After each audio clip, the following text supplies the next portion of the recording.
मंदिर की आत्मा।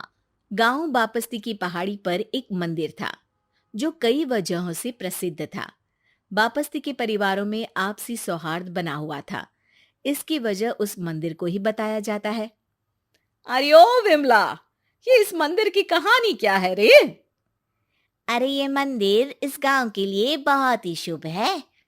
अरे शुभ तो है, तो फिर भी लोग इस मंदिर से दूर क्यों रहते हैं? ये इतना वीरान क्यों रहता है? अरे बड़े बुजुर्ग कहते हैं कि मंदिर में आत्माओं का राज है, जो लोगों की मदद करते हैं, लेकिन मंदिर से सभी को दूर भी रखते हैं। अरे ये कैसी आत्मा है जो लोगों की मदद भी करते हैं और लोगों को मंदिर से दूर भी रखते हैं? अरे यही चलता आया है यहाँ पर, इसीलिए कोई कुछ बोलता नहीं, क्योंकि जिसके घर में कोई भी परेशानी होती है तो बताते हैं कि इस मंदिर से उन्हें मदद मिलती है। अरे वाह, ये तो अच्छी बात है। तभी इस गांव में इतनी खुशहाली दिखती है। तभी बाहर किसी की चीखने चिल्लाने की आवाज आती है। दोनों बाहर निकलती हैं तो देखती हैं कि गांव के एक बुजुर्ग रो रहे हैं, क्योंकि शहर से उन्हें कोई बुरी खबर मिली है। अरे क्या हुआ चच्चा, रो क्यों रहे हो आप? हाँ चाचा, बताओ ना, हुआ क्या? अरे क्या बताऊं बेटे।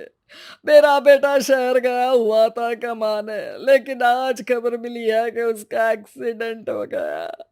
वो अस्पताल में भर्ती है। अरे तो इसमें परेशान होने की क्या बात है चाचा, जाओ शहर और बेटे का इलाज करवाओ। हाँ चाचा, विमला सही कह रही है। आप शहर जाओ और इलाज करवाओ। अरे कैसे इलाज करवाऊं, अभी पैसे नहीं है और शहर के अस्पतालों में इलाज का खर्चा लाखों में आता है।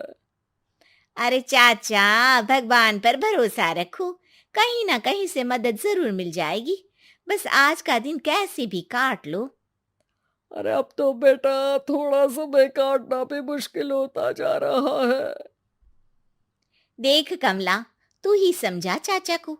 अरे पैसों का कहीं ना कहीं से इंतजाम तो जरूर हो जाएगा। अरे चच्चा, जब विमला कह रही है तो थोड़ा उस पर भी भरोसा रखो। चलो आपको घर छोड़कर आ जाती हूँ। उसके बाद कमला उन बुजुर्ग को लेकर चली जाती है और विमला मंदिर की ओर चली जाती है। विमला मंदिर की सीढ़ियों पर चढ़ते हुए दूर से नजर आती है। उसके बाद वो आंखों से ओझल हो जाती है।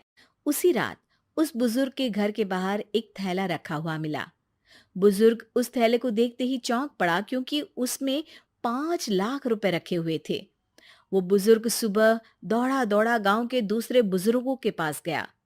और मंगल भाई सुनो, मेरे घर के बाहर ये पैसों से भरा बैग रखा हुआ मिला है। अरे किसका है ये भाई? अरे भैया, मुझे क्या पता। तभी उधर से कमला और विमला निकलती हैं। अरे बेटा सुन तो, देख ये क्या रखा हुआ था मेरे घर के सामने। कमला और विमला हैरानी से देखती हैं। अरे वाह, देख विमला, तूने कहा था ना कोई मदद जरूर करेगा। अरे भगवान सबकी मदद करते हैं, ये पैसों की मदद भी भगवान ने ही भेजी है। और क्या। अब चच्चा सोच क्या रहे हो, शहर जाओ और बेटे का इलाज करवाओ। ठीक है बेटियों, जो तुम कहो। चलो निकलता हूँ शहर बेटे का इलाज करवाने के लिए। अरे विमला, एक बात तो बता, ये इन्हें मिले तो कैसे मिले पैसे?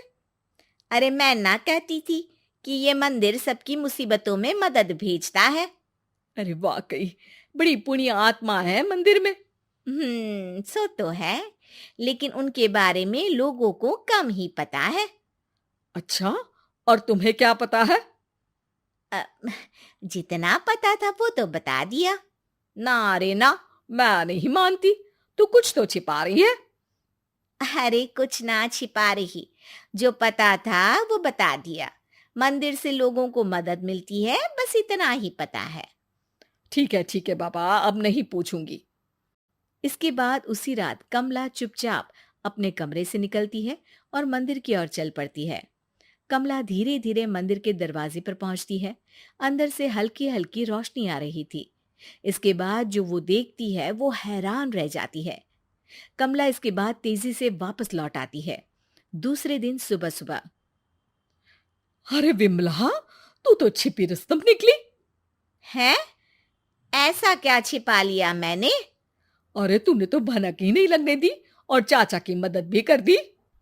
हैं? ये क्या कह रही हो? ऐसा कैसे कह सकती हो तुम? मैंने कोई मदद वदद नहीं की। अरे सब पता है मुझे, कल रात मैं गई थी मंदिर। तो क्या देखा? अरे तुम्हारा पति और कुछ लोग वहां दिखे। बोरियों में नोट भरे हुए थे और सभी नोट गिनने में लगे हुए थे। तो तुम्हें क्या लगा? वो क्या कर रहे थे? अरे मैं समझ गई कि वो लोग कहीं से डकैती कर पैसे लेकर यहाँ मंदिर के पीछे छिपाते हैं। अब जब तुम जान ही गई हो तो बता देती हूँ, लेकिन ये बात किसी को पता नहीं लगनी चाहिए। मेरे पति डकैती नहीं डालते हैं, बस उन लोगों से पैसे छीनते हैं जिन्होंने गलत तरीके से पैसे बनाए हैं। और फिर लोगों की मदद करते हैं। यही है वो पुण्य आत्माएं जो लोगों को मदद पहुंचाती है। अब समझी? हाँ, अब समझी उन पुण्य आत्माओं का चक्कर। सही है। करते रहो मदद, लेकिन सावधानी से, मेरी तरह कोई और ना पहुंच जाए।